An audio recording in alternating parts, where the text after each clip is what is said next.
Assalamu alaikum students. Today is my lecture number 5, that is of physics. It is about velocity and acceleration. These are the two most important one articles.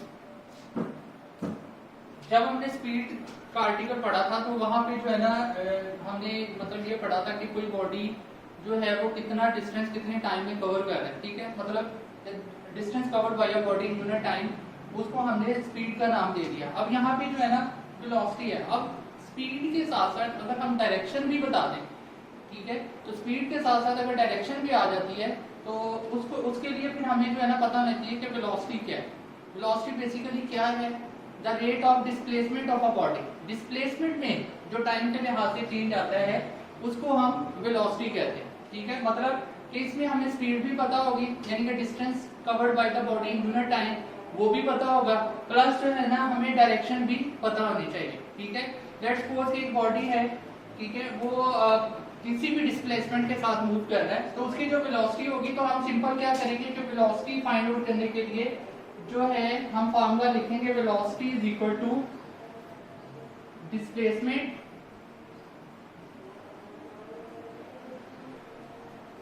Over time taken.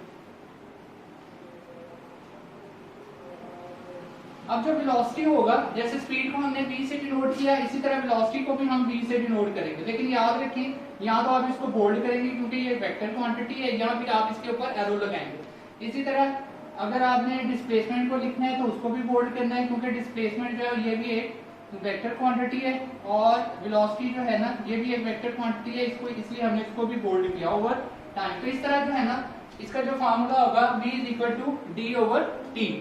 और अगर आपने जो है वो displacement find out करना है, ठीक है, तो डिस्प्लेसमेंट किसकी इक्वल होगा कि आप जो है वेलोसिटी को मल्टीप्लाई कर देंगे टाइम के साथ, ठीक है। तो इस तरह हम डिस्प्लेसमेंट जो है वो भी फाइंड आउट कर सकते हैं, ठीक है। याद रखें कि ये जो हमने वेलोसिटी फाइंड आउट की है ये एवरेज वेलोसिटी है, ठीक है।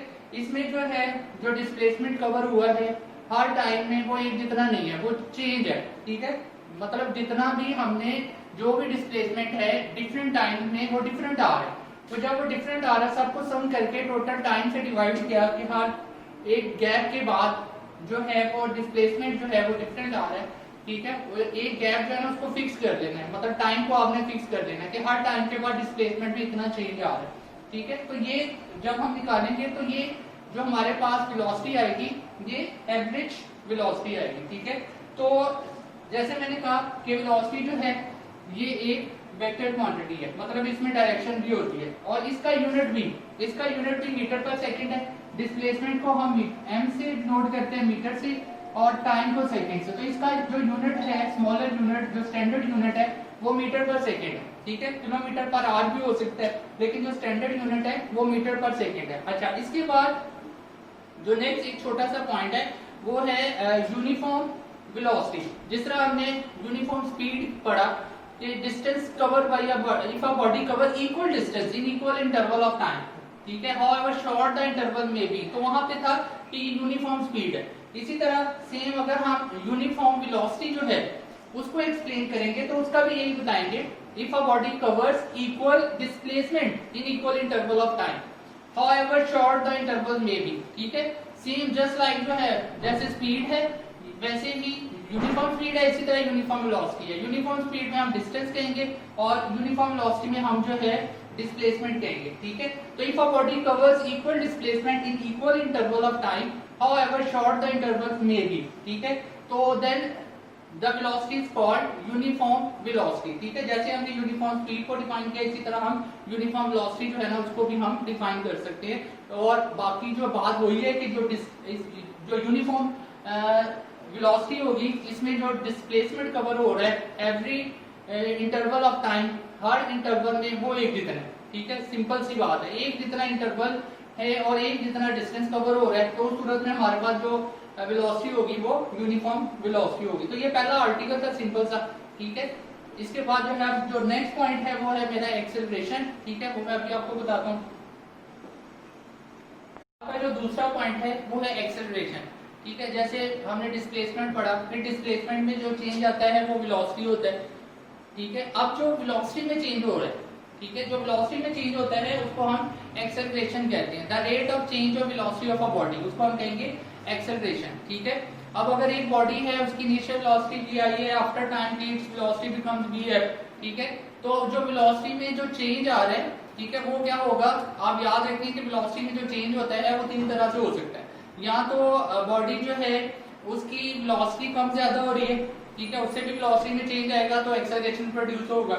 अगर डायरेक्शन चेंज हो रही है तो भी वेलोसिटी में जो है वो चेंज आ रहा है तो भी एक्सेलरेशन प्रोड्यूस होगा। या दोनों के चेंज होने से भी जो है वेलोसिटी में चेंज आ सकता है, तो उस सूरत में भी एक्सेलरेशन जो है वो प्रोड्यूस होगा।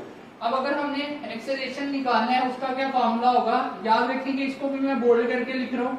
जब मैं इसको बोल्ड करके लिख रहा हूँ तो आपको पता है जो वेक्टर क्वांटिटीज होती हैं उनको हम बोल्ड करके लिखते हैं, इसको भी मैंने बोल्ड करके लिखा है। तो ये जो एक्सेलरेशन है वो क्या होता है बेसिकली, पहले मैं ऊपर जो है फार्मूला बता देता हूँ, वर्डिंग में लिख लेते हैं कि जो एक्सेलरेशन है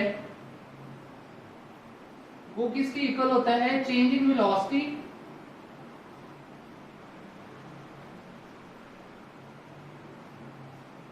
ओवर टोटल टाइम। ठीक है, अब लेट्स सपोज कर लेते हैं एक बॉडी है, उसकी इनिशियल वेलोसिटी v आई है और after time t it's velocity becomes vf। तो जो वेलोसिटी में चेंज हो रहा है उसको हम जो है सिंबॉलिकली अगर लिखें, ठीक है, तो वो क्या होगा, चेंज इन वेलोसिटी। पहले इनिशियल वेलोसिटी वो कम है, ठीक है, और जो फाइनल वेलोसिटी है वो ज्यादा है, तो वेलोसिटी में जो चेंज होगा उसको हम लिखेंगे vf minus vi over t। ठीक है, अब यहाँ पे आपको इसको भी बोल्ड करना पड़ेगा, जिसका मतलब ये है कि ये जो वेलोसिटीज हैं ये क्या है, वेक्टर क्वांटिटीज है। तो इस तरह हमारे पास जो एक्सेलरेशन है उसके लिए हमारे पास फार्मूला आ जाता है final velocity minus initial velocity divided by total time. ठीक है, उसको हमने t से डिनोट किया, तो इस तरह हम एक्सेलरेशन भी निकाल सकते हैं। ठीक है, अब एक्सेलरेशन याद रखिए कि जो एक्सेलरेशन है ये भी एक वेक्टर क्वांटिटी है, और दूसरा जब हमने इसका यूनिट निकालना है तो इसका यूनिट क्या होगा। अब यहाँ पे देखिए, अगर मैं इसकी यूनिट की डेरिवेशन करता हूँ तो चेंज इन वेलोसिटी क्या होगी, वेलोसिटी ही होती है वो, और उसका यूनिट क्या है, मीटर पर सेकंड। ठीक है, और टाइम का जो यूनिट है वो सेकंड। तो इस तरह ये मीटर पर सेकंड, जब ये सेकंड ऊपर मूव करेगा, ठीक है, तो ये हमारे पास आ जाएगा मीटर पर सेकंड। तो इस तरह हम इसको ऐसे भी लिख सकते हैं, मीटर पर सेकंड स्क्वायर।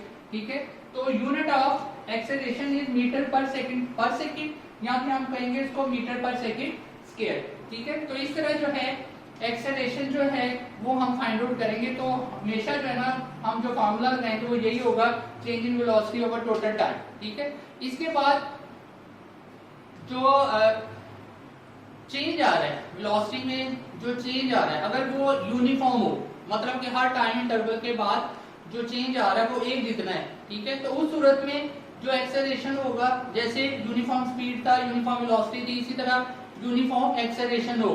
ठीक है, अब यूनिफॉर्म एक्सेलरेशन क्या होगा, if there is equal change in velocity.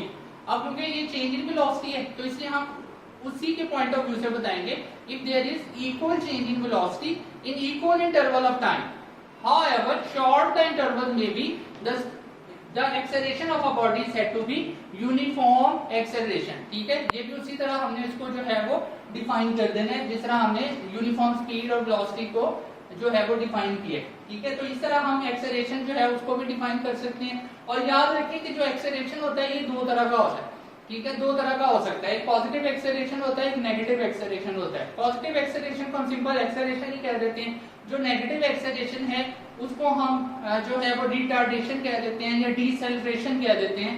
ठीक है, और उसको हम उसके साथ हमेशा माइनस का साइन जो है वो लगाते हैं, क्योंकि उसमें जो है वो नेगेटिव एक्सेलरेशन होता है। अब दोनों में डिफरेंस क्या है कि जो पॉजिटिव एक्सेलरेशन है जिसको हम सिंपल एक्सेलरेशन कहते हैं, उसमें और नेगेटिव एक्सेलरेशन में क्या फर्क है। लेट्स सपोज कि एक बॉडी है, ठीक है, उसकी जो इनिशियल वेलोसिटी है ना वो v आई है। ठीक है, अब जो है आफ्टर टाइम t उसकी जो वेलोसिटी है बढ़ के जो है ना वो ज्यादा हो जाती है, वो हो जाती है vf। अब क्या होगा, इसमें जो एक्सेलरेशन होगा उसकी डायरेक्शन किस तरफ होगी, जिस तरफ बॉडी मूव कर रहा है। अब यहाँ पे जो एक्सेलरेशन होगा, ये जो लाइन है मैंने ड्रॉ की लास्ट में, ये एक्सेलरेशन को शो कर रही है। ठीक है, कि एक बॉडी है उसकी इनिशियल वेलोसिटी v आई है, बढ़ के फाइनल वेलोसिटी हो जाती है जो कि vf है। तो उस सूरत में जो एक्सेलरेशन होगा वो पॉजिटिव एक्सेलरेशन होगा। और याद रखिए कि जो एक्सेलरेशन की, क्योंकि एक्सेलरेशन की एक वेक्टर क्वांटिटी है, तो इस तरह जो एक्सेलरेशन की डायरेक्शन होगी वो वही होगी ठीक है, जिस तरह बॉडी जो है वो मूव कर रहा है। दूसरी केस में अगर एक बॉडी जो है उसकी शुरू में वेलोसिटी ज्यादा है, ठीक है, इनिशियल वेलोसिटी ज्यादा है, लेकिन क्या है कि after some time its velocity becomes VF, मतलब ब्रेक अप्लाई की, ब्रेक अप्लाई करने से उसकी वेलोसिटी जो है ना वो कम हो गई। पहले इनिशियल वेलोसिटी है फिर फाइनल वेलोसिटी है, ठीक है, अब इनिशियल वेलोसिटी ज्यादा है, फाइनल वेलोसिटी जो है ना वो कम है, ठीक है। इस सूरत में जो है, इस सूरत में बॉडी जो है वो आगे की तरफ मूव कर रहा है, लेकिन जो एक्सेलरेशन होगा उसकी डायरेक्शन किस तरफ होगी, बैकवर्ड होगी, ठीक है। अभी मैं बोल्ड नहीं कर रहा, इसके ऊपर मैंने एरो लगा दी है। तो एक बॉडी जिसकी इनिशियल वेलोसिटी ज्यादा है और फाइनल वेलोसिटी कम है, ठीक है, बॉडी तो आगे की तरफ मूव कर रहा है, ब्रेक अप्लाई करने से बॉडी एकदम पीछे को तो नहीं मूव करना शुरू कर देता ना, वो रुक जाता है, ठीक है, मतलब आहिस्ता आहिस्ता रुक जाता है। तो इसी तरह जब आप ब्रेक अप्लाई करेंगे तो उसकी इनिशियल वेलोसिटी ज्यादा से कम होना शुरू हो जाएगी, ठीक है, मूव को उसी तरफ करेगा जिस तरफ बॉडी मूव करेगा, लेकिन जो एक्सेलरेशन की डायरेक्शन होगी वो ऑपोजिट होगी, ठीक है। तो ये वाला जो एक्सेलरेशन होता है जिसमें बॉडी की वेलोसिटी जो है वो ज्यादा से कम हो रही हो, इसको, इसमें जो एक्सेलरेशन प्रोड्यूस होगा इसको हम कहेंगे नेगेटिव एक्सेलरेशन, ठीक है। तो इसका जो स्पेसिफिक नेम है इसको हम डिसेलरेशन भी कह सकते हैं या रिटार्डेशन भी कहेंगे, और हमेशा नेगेटिव साइन में लिखेंगे। सिंपल एक्सेलरेशन होगा, लेट्स सपोज कि अगर 2 है तो हम a लिखेंगे 2 मीटर पर सेकंड स्क्वायर, ठीक है। लेकिन अगर नेगेटिव एक्सेलरेशन है तो उस सूरत में हम a लिखेंगे और वो रिटार्डेशन का वर्ड बाकायदा न्यूमेरिकल में यूज करेगा और वहां पे लिखेगा a is equal to -2 metre per second square. अगर वो नहीं कुछ बताता तो हमने खुद डेटा में माइनस लगा के जो है वो न्यूमेरिकल सॉल्व करने हैं। तो ये मेरे जो है ना आज के बहुत ही इंपॉर्टेंट आर्टिकल्स है, ठीक है, इनको अच्छी तरह से याद करना है। इसी की बेस पे कुछ एग्जांपल्स हैं, 4 एग्जांपल है, वो जो है ना हम जो है ना बाद में डिस्कस करेंगे। Thank you so much.